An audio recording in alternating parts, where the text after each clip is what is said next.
the moment my mother's wine glass shattered at my feet. I realized love in our house had always come with an invoice. "You've been bleeding this family dry since the day you left," she hissed, right there, in front of everyone. Plates froze mid-air. My brother, Julian, stared at the table. No one spoke. I didn't flinch. I didn't beg. I just looked at her and said, "No, Mom, I just stopped asking you to bleed for me. My name is Fidelis Hargrave, and that was the night my own family decided to put me on trial, for the crime of building a life without them." The sun hung low over Charleston, spilling gold across my mother's backyard. The smell of grilled meat tangled with the sweetness of her roses, and for a second, I almost believed we were still a family. Julian was at the center of the patio, retelling his latest comeback story, and everyone laughed a little too loud, like they were trying to make the lie sound real. My mother, Miriam, poured herself another glass of wine and said brightly, "Your brother's picking up the family name again. Isn't that wonderful?" I nodded, smiling just enough to be polite, the same way you smile when someone mistakes pity for love. A cousin leaned toward me, half drunk and curious. "So, you're still building things?" "Still," I said. "Only now, they stand a bit taller." The laughter died. The air turned thick. Even the jazz humming from her speaker sounded nervous. I reached into my bag, pulled out the brown envelope, and laid it on the wooden table. "That's the deed for Riverside Avenue," I said. The house finally came back to us. My mother's face shifted. Shock. Then something sharper. The glass slipped from her hand and shattered. "You've been bleeding this family dry since the day you left." Silence swallowed the yard. Julian stared at his plate. Nobody moved. I met her eyes, calm as the smoke rising between us. "No, Mom," I said softly. "I just stopped asking you to bleed for me." The words landed heavier than the glass. Somewhere in that silence, love cracked, and the sound was permanent. The clang of steel was the first sound that ever made me feel safe. Back then, I was 16, drowning in silence after my father's funeral, wearing a safety jacket that hung off my shoulders like armor borrowed from someone braver. The men at the shipyard called me "kid" and laughed when I could barely lift the brush to scrape rust off a hull. One of them smirked. "You got more grit than half the men here?" I smiled, even as blood welled at my knuckles. Pain became my proof that I belonged somewhere. At night, I'd sleep in the cab of a truck parked by the Cooper River, textbooks open on my lap. The radio warned about another hurricane coming, the wind rattling the window. I looked out toward the dark water and whispered, "Then I'll build something that doesn't fall." I didn't know it yet, but that sentence would become the blueprint of my life. Years later, driving back through Charleston, I stopped outside the Riverside house, the one I had fought to reclaim. Paint peeled, shutters sagged, but sunlight broke through a cracked window. I stood there, remembering the father who taught me strength and the mother who refused to see it. I'd sent her money once to help with the mortgage. She never said thank you.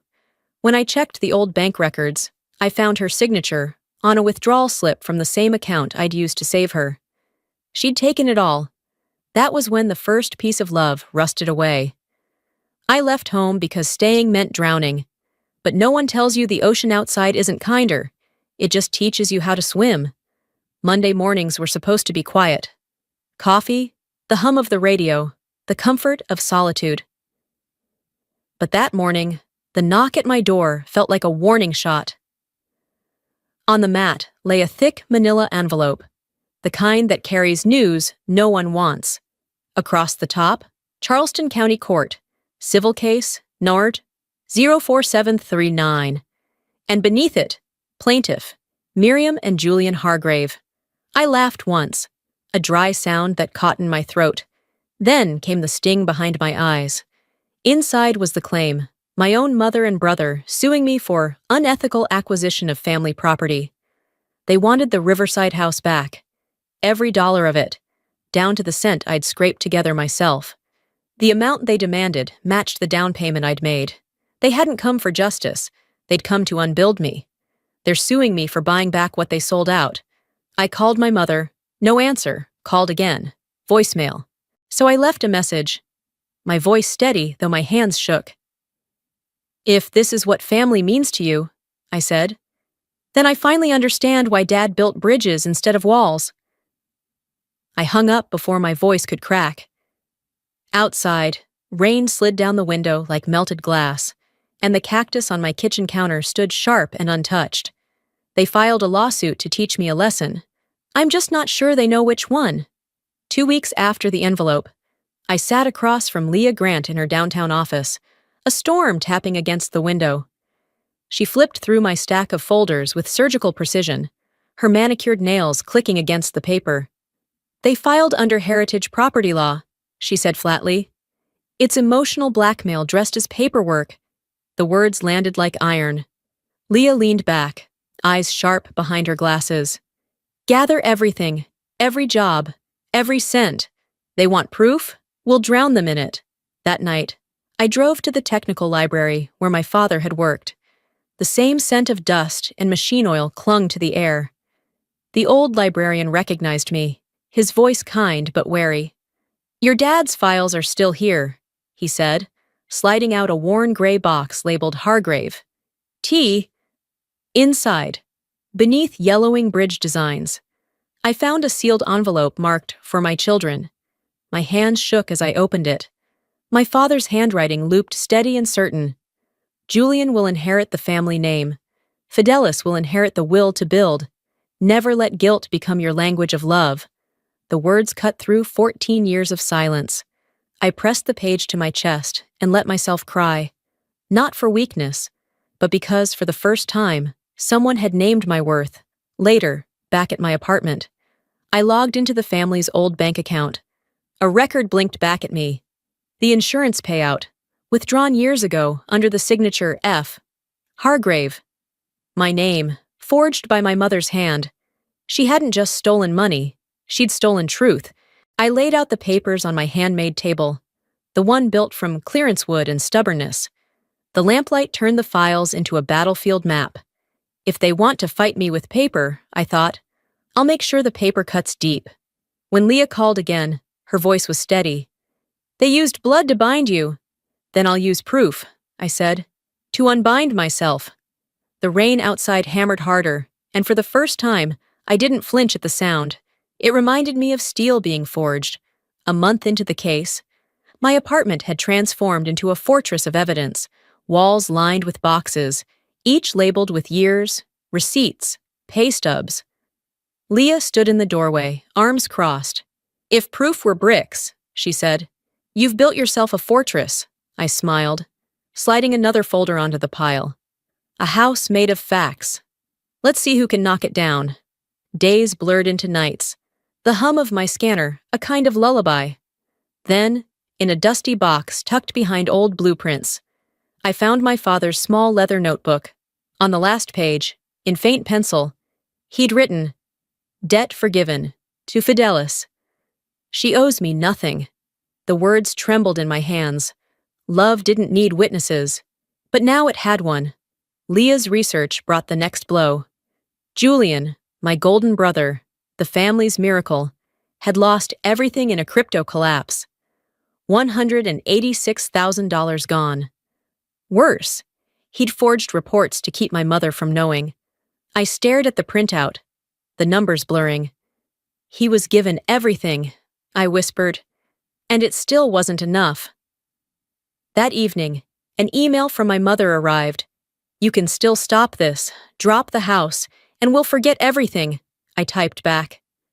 "I already forgot you stopped being my family the day you filed that lawsuit." Then hit send without hesitation. Leah came by later with takeout and her recorder in her purse, ready for the next move. We rehearsed my testimony until my voice stopped shaking. When I finally walked through the courthouse hallway for the first pretrial meeting, the polished floor reflected the fluorescent lights like molten steel. Every step echoed with resolve. They had their heritage.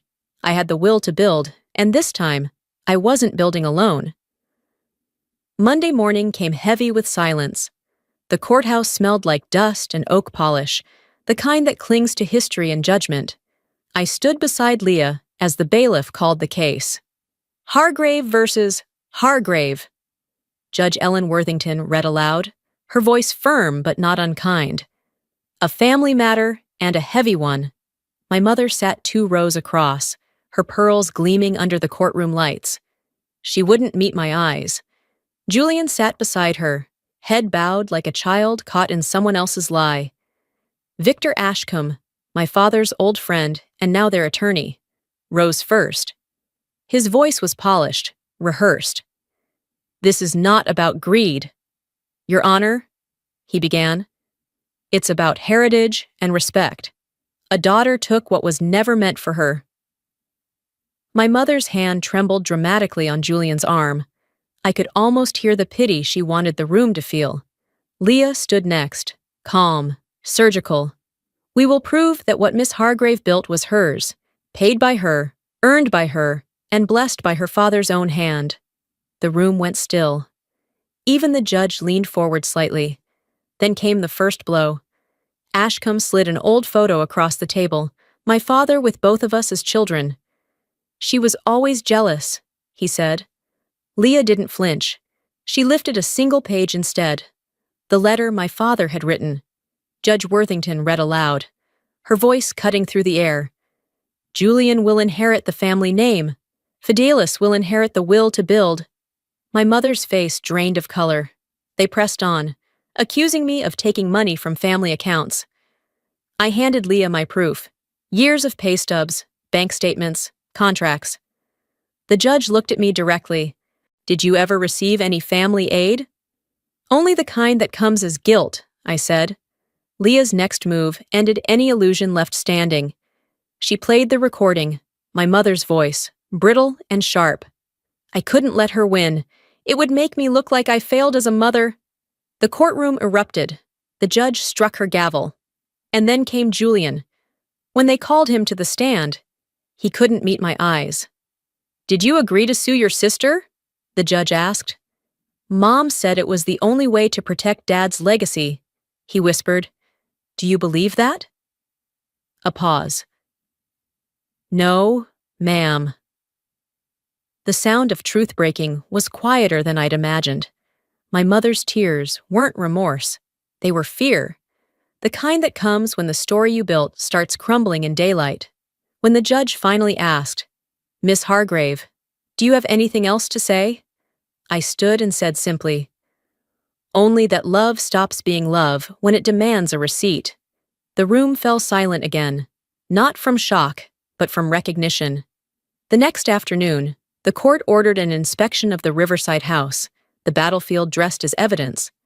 I arrived with Leah, 2 court officers, and Julian trailing behind us like a shadow. My mother didn't come. The air inside the house was thick with dust and memory. Dad used to keep his ledgers in the cellar, Julian murmured.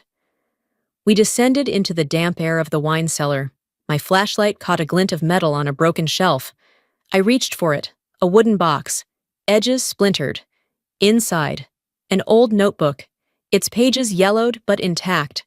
My heart tightened as I turned to the last page. Written in pencil, faint but clear. Debt forgiven, to Fidelis. She owes me nothing. I couldn't breathe for a moment. Leah took a photo, then another. Proof, not just in ink, but in love. I carried the notebook upstairs, laid it on the dusty table, and turned to Julian. He already gave it back to us. Julian, I said softly. We just didn't know how to keep it. Julian's eyes filled, his lips trembling. He believed in you, he whispered. He always did. By evening, the news had spread. My mother fainted when she heard about the notebook. Reporters were already calling Leah for comment. Rumor says they might withdraw, one asked over the phone. Leah's voice was calm. They should. There's nothing left to take. When everyone left, I stayed behind. The sun sank low, painting the room in amber light. I sat on the cellar steps, the notebook open in my lap. My fingers traced the penciled words again. He wrote it in pencil, I whispered, so it could fade, but not disappear. I brushed the dust away until the letters gleamed faintly under the last light of day. This was never about the house. It was about who could stand inside it without lying. The courtroom glowed with morning light streaming through the stained glass, painting the oak walls in gold. It felt more like a sanctuary than a court of law. Reporters lined the back benches. A few of my coworkers sat quietly in support. My mother sat motionless beside her lawyer, her pearls dull under the light. Julian stared straight ahead, his hands clenched tight, as if holding something that had already slipped away. Leah rose first, voice steady. The late Mr. Hargrave left one truth: debt forgiven. His daughter honored it not with words, but with work. She placed the notebook, the letter, the recording, and the bank statements in front of the judge. Each piece landed like a stone in still water. Judge Worthington nodded slowly. Ashcombe exhaled, turning to my mother. Mrs. Hargrave, I advise withdrawal. Her chin lifted. No, I can't lose to her, not my own daughter. The judge read aloud from my father's letter. Fidelis will inherit the will to build. The sound echoed like a bell tolling for everything that had rotted between us. Julian broke first, shoulders shaking. When the judge asked if I wished to speak, I stood. If inheritance is meant to chain me to guilt, then I choose to inherit nothing. I worked for what I own, and I forgive what I can't forget. Judge Worthington brought the gavel down 3 times. Case dismissed with malice. The plaintiff will pay all legal fees. This court finds no merit, only manipulation. Outside, the crowd erupted. A daughter sued by her own family, and won! Someone shouted. Cameras flashed. As I walked past the courthouse steps, sunlight caught the silver pen in my hand, the one that had signed my freedom. Family isn't about who inherits, the judge had said. Then I guess, I whispered, I'm the last builder standing.